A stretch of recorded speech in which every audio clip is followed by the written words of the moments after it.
Can everybody hear me? Yes. Yeah, good. I don't want to be like P.G. Woodhouse. At one point, apparently, he turned up at an event and was giving a talk, and someone at the back of the room said, "Woo, I'm being plugged in." Someone at the back of the room said, "Louder, please. I'm funnier." I love that. Oh, God, my click has changed. What do I do with this? Don't do anything. Don't do anything, right, okay. Okay, right. That's Freeman Wills Crofts. Now, when I said to my sister I was going to talk at the British Library, she said, "Ooh." She said, "What are you talking about?" So I said, "Freeman Wills Crofts." And she said, so I said he was a writer, Barbara. "Well, why are you talking about somebody no one's ever heard of?" She's my older sister, she talked like this. And I said, "Well, you know, I hope most of the people in the room at the British Library will have heard of him. So, can I just take a look? Who's heard of him?" Wonderful. I'm amongst friends. Yeah. He was, as you probably all know, one of the major writers of the Golden Age. He was very, very popular in his day. He had some very fancy fans. T.S. Eliot, who's the poet, of course. McCafferty's a mystery cat and all of that. Raymond Chandler is an odd one to find them, you know, all those grim stories of down the mean street, you know, a man must go. But he really liked old Freeman Wills Crofts. And this chap, Charles Williams, he was a very, very, very influential critic of detective fiction. But he's perhaps best known now for being one of the Inklings, you know, that literary group with C.S. Lewis and Tolkien in it. Now, Tolkien and Lewis didn't really like detective stories, so he must have felt a bit like Billy No Mate sometimes. But yeah, he was very influential. Now, Freeman Wills Crofts, he's got really, really well-planned plots, and the villains are always very intelligent. And they give the very dogged Inspector French the challenge of breaking down this crime, and he doesn't do it by brilliant inspiration, you know, light bulb moment. He does it by really dogged hard work. And all that sounds a bit boring, but it's actually great fun to read, because you don't get the situation that sometimes you do in detective stories, where you just simply go over the same story again and again, different alibis. Every time you move forward in a French story, it does actually add something different to the story. You know, there's a new bit of evidence. And sometimes, as in this one, this is one of my favourites, the Starville tragedy. There's some real surprises. I don't want to spoil the book for anybody, but there is a moment when they're digging away on the Yorkshire moors, and French and his minions and we, the readers, were absolutely convinced they're going to find some gold buried in this pit in the moor. It's been stolen from a miser's safe, and instead they discover a new dead body. But it's a real surprise, and you read the story and for the first time you think, what on earth is going on here? Who's this? I do recommend that. Now, he was born in Dublin in 1879. His father, who was also called Freeman Wills Crofts, actually died before little boy was born. He was an army doctor. He died in Honduras. And then, when he was 3, his mother married again, and she married the vicar of St Paul's in Guildford in Ulster, and he was brought up in Ulster. And when he was 18, he was apprenticed to his uncle, who was Barclay Dean Wise, and he was the chief engineer of the Belfast and Northern Counties Railway. And apparently, if you lots and lots of railway stations, and if you're in Northern Ireland, have a look, and you'll probably see this guy Barclay Dean Wise name as the architect. Crofts became chief assistant engineer, and he was a very capable man. I love this picture. That's one of his. That's his chief work as a railway engineer. It's a 10-arch viaduct which completely sorted out a mess that the railway have got themselves into, and it's recently been restored. And but I think that's a lovely old picture rather than a contemporary one of it. Now the thing is, got somebody who had such strong religious convictions as Crofts, you know, because he was brought up in, by, you know, by his stepfather beliefs, and also he got this railway background. And those two things really inform what he writes, because the engineering background really tells you how he put a plot together, and the religious convictions gives him his very, very, very strong moral sense. Here we've got Antidote to Venom. Now, as has been said previously, and that's the British reprint, as you see, that's the original cover, that's the reprint. I like the reprint cover better. At the end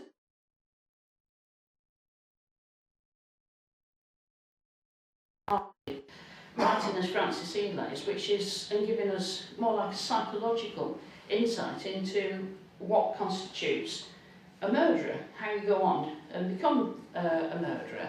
Now, Crofts, quite frankly, couldn't do that. He wrote, however, because he simply didn't have that depth of psychology, or that skill of characterisation to write a psychological thriller. But what he could do is show how somebody would overcome moral hurdles to get to where they were going. And, for instance, in the 1230 from Gordon, he showed us how the crime is planned, and also how the moral steps that the villain has to overcome to become a killer. And as it's a Crofts story, it's all utterly meticulous, and you're thinking, this is like bomb-proof. Nobody's ever going to be able to get through this until, of course, Inspector Joseph French turns up and meticulously and doggedly undoes all the murderer's good work. You know, and sometimes you think, if you're a murderer in a Crofts story, you think, why bother? All there. I was just saying, railways gave him this fabulous, authentic background, and lots of people really like trains. I like trains, and it's good fun, you know, because it is all, you know, the real stuff. And oh, gone wrong. Hang on, where's my escape button? Yeah, right. No. Ah, no. Oh, cool. Yeah, oh yeah, that's where I should be. Thank you. This is a super book. It's probably one of the very best of his train books, and it's all draws very, very heavily on his Northern Ireland background as well. I can heartily recommend that one. Now, railways, timetables, engineering, they feature so heavily in Crofts' book, but more than just things that the story's about, they give him the structure of the book. And Crofts didn't, in my opinion, so much write a book as engineer it. Now,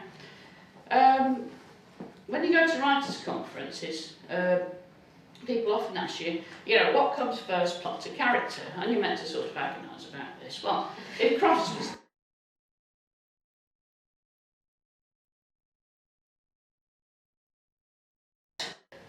sorry, better not step away from the microphone.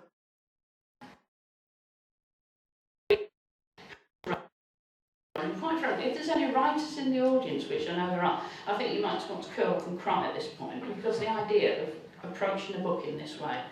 But first of all, he says, first of all, you need a really good idea. It could be, and this is the engineering, this really good idea could be one of 5 kinds. You can have a dramatic opening scene, a dramatic closing scene, a good way of committing the crime, which should be novel and ingenious, but, he warns, not too ingenious and concerned with things that the man in the street is familiar with.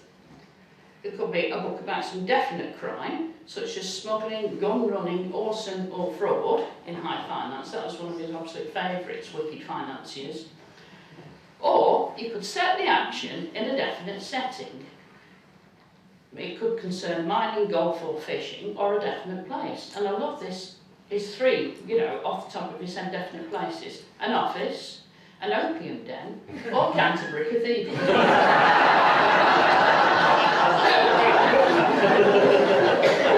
He doesn't stop there. Right, so you've got a good idea. Just think, you're the budding writer. Oh God, you know, this is like gold. Right, got a good idea. And then he says, build up the plot by asking innumerable questions and think out the answer. For instance, we've decided on murder by antimony poisoning.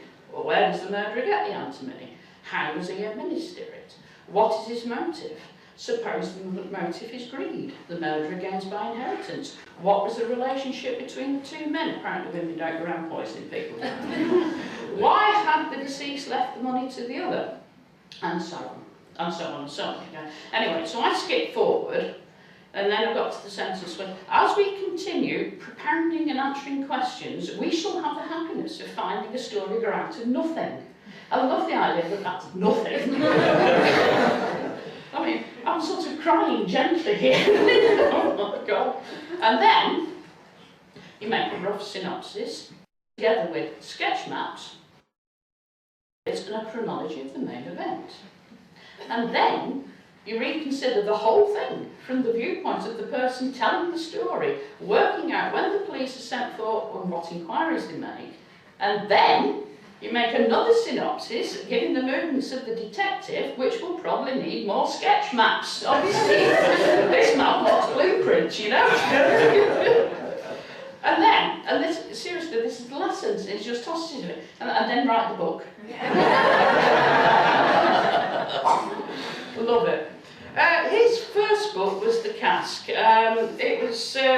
He wrote it in 1919, he was poorly, and he was recovering from long illness, and is the reprint from the Stratus edition some years ago.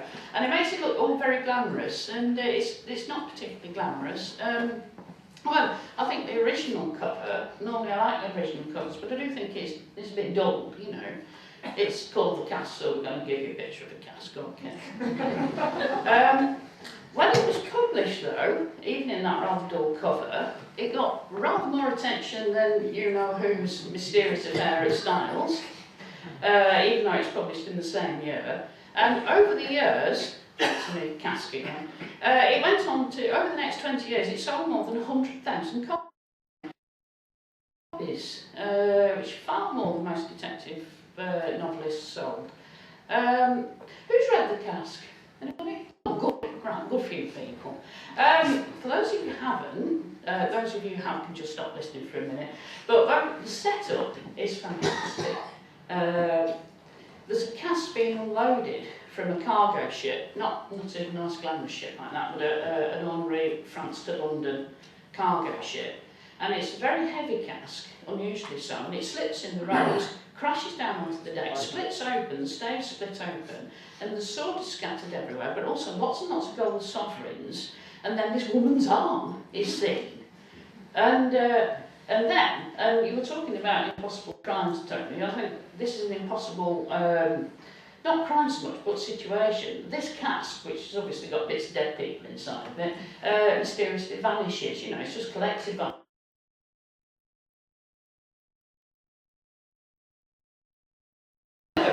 Yeah, right.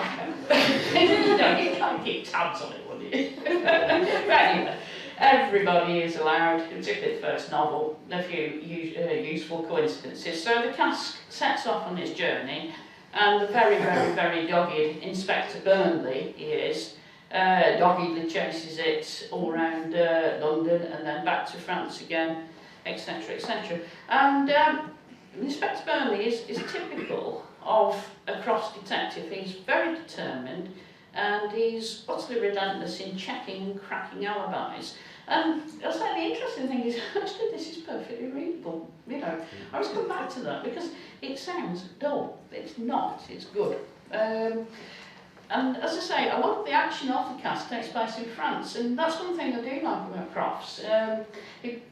He tells his stories all over the place. I mean, he's very, very good about Yorkshire, and I don't know if anybody else slightly resented Dorothy Alcea's House of Witness being set in Yorkshire when she obviously can't stand the place. You know, Yorkshire is apparently inhabited by troglodytes, apart from those people who are fortunate enough to be cockneys from London, you know. Crofts really likes Yorkshire. He sets a few of his stories there. He's also extremely good about setting them in coastal districts like Southampton and Dorset. And He also frequently sends Josie French abroad, and that's always fun because, you know, he always says that French is untravelled, but actually by the time he gets about his 10th excursion, you think, oh, you know, this man's never at home. You know? As French sort of wanders through the Alps or whatever, he's always going, whoa, it's wonderful, I'm going to come here on my holidays. And a lot of the books actually start with, he had just returned from his holidays.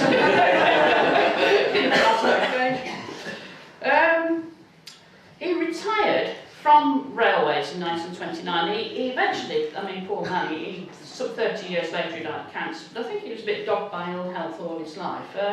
He went to live in Blackheath in Surrey, where he became a full-time writer.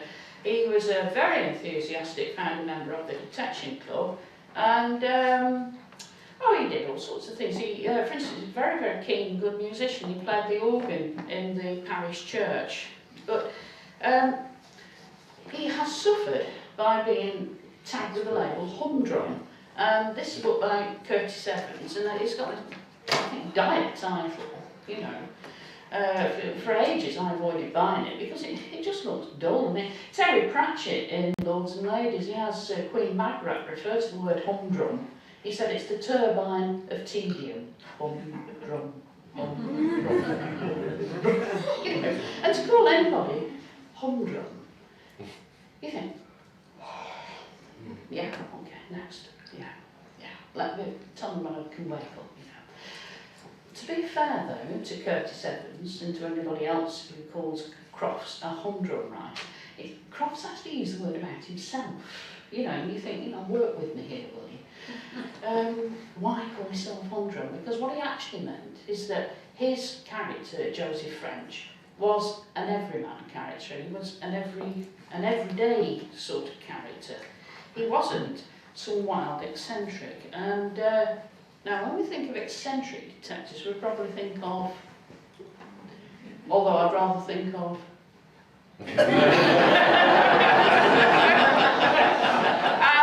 you must admit that somebody like, I mean, Crofts loved Sherlock Holmes, but old Sherlock, when you think, he keeps his tobacco in a Persian slipper.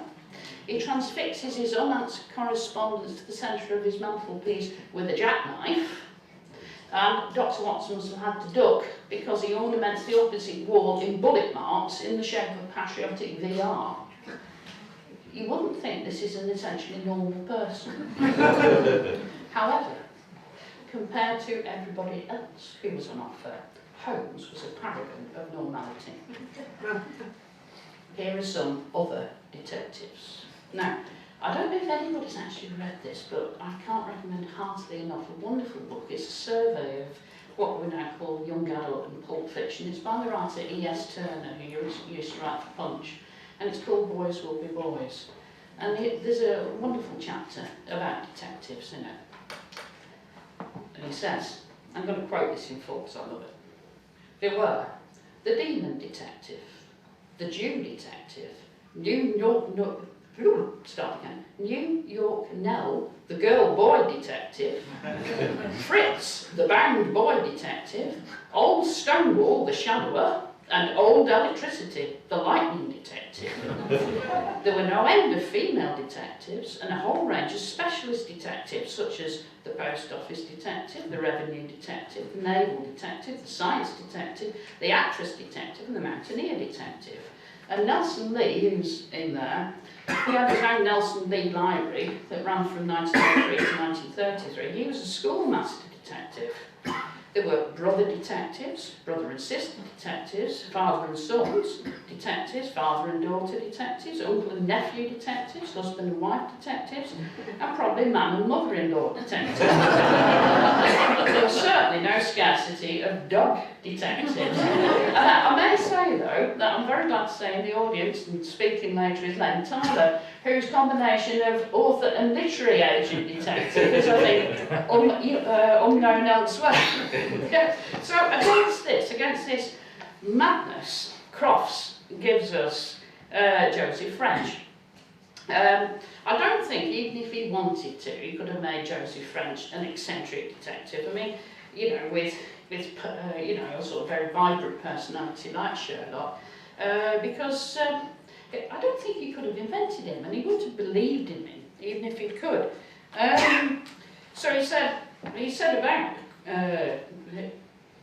French, he said, I want him to be a perfectly ordinary man without any peculiarity. He was after thoroughness, perseverance, as well as an ordinary amount of intelligence, just the qualities for moderate success in any walk of life, you know. He does have a weakness on Crofts as a writer, and that's unfortunately his skill in character drawing. And for some reason, I don't know why he did it, he kept on putting in romantic situations, which quite frankly can make you laugh out loud. You know. There's a book called Sudden Death, where this romantic hero eventually gets bumped off. But get this, his name is Severus. And the heroine Anne, who's seeing the story, is parked up a tree. I mean, read the book, we'll find out why. And she's looking down on Severus and this young lady, you know, having this Victorian conversation in which the words, "Oh, Severus!" keep. You know, this is like, he's meant you to be reading this with a straight face, you know. It just doesn't work. And I wish he wouldn't do it, you know. Unfortunately, a lot of the women do talk as if they just stepped out of the pages of Martha in the Red Barn. You know, they're very melodramatic. However, what he was really good at doing was having men worried to death, usually, about something that was going wrong. And the opening chapter of this particular book is absolutely outstanding. The setup is that the Jane Vosper, there's a captain who's looking forward to his imminent retirement, and all of a sudden bombs start going off on board his ship, and he's not panicking, and neither is anybody else panicking. It's very, very believably done, but they keep on trying to contain it, and then another bomb goes off, and it's when they reach that point of no return, when they have to decide to abandon ship. It really is an absolutely outstanding piece of writing. I recommend it very, very much. So that's the Jane Vosper. However, you know, granted that is an extremely good piece of character drawing, you don't actually read a Crofts novel for very good character drawing. You tend to read a Crofts novel because he does flatter the reader by assuming that you are intelligent, logical, and, you know, can keep your eye on the ball. He doesn't play tricks with you, you know. He plays very, very fair indeed. And he could really create also very intriguing situations. I mean, I feel that Tony should have mentioned him in his talk of Impossible Crimes, because the next one, which is a British Library reprint, Dr. James Earl is relaxing in an armchair on Sunday night, wearing his slippers, he's smoking his pipe and he's reading The Observer. And his wife takes a coffee cup into the kitchen to wash it, and she's gone a matter of 3 minutes or so. And when she returns, the husband's vanished. It's ever so good. And so I'm very glad the British Library have reprinted it. I heartily recommend everybody to buy it and try Crofts, quite frankly, at something at the top of his form. Yeah. Okay, how are we doing for time? Mike? Yeah? Good. Right. Have we got any questions?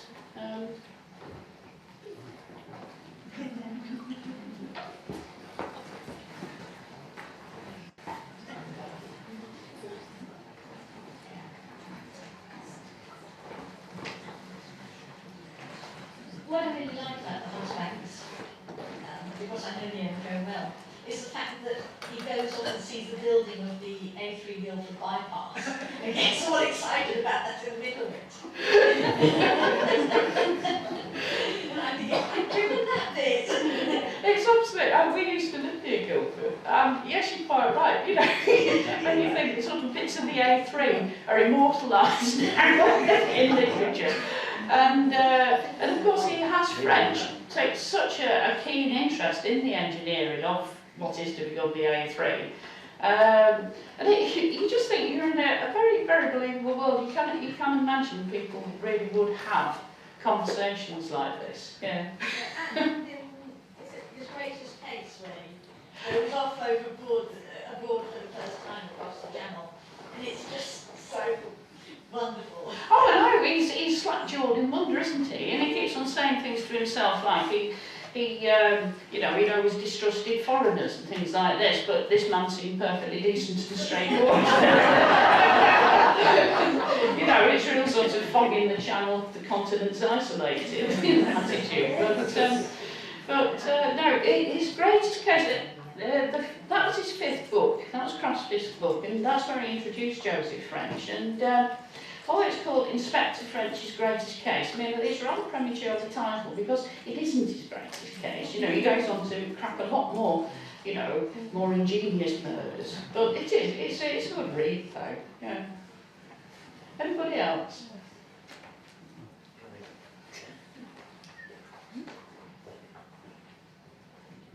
What do you think of the Pit Prop Syndicate?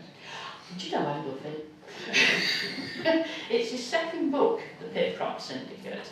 And I love the opening. It starts off with this young lad on, who's, I think, the representative, a few months to his credit, a representative of a wine firm. But he's in France on a motorbike, and he's seeing some mysterious goings on in the forest clearing with lorries carrying pit props, you know, tree trunks backwards and forwards. But the numbers on the lorry keep on changing, and you know, not in front of his eyes, but you know, a lorry goes in the wrong way, and then apparently the same lorry comes back, but the number on the lorry's changed. And it turns out it's a code that the villains are picking up, you know. And it's all about, now the thing is, it gets quite complicated, and I think it's all about smuggling brandy, but I wouldn't swear to it.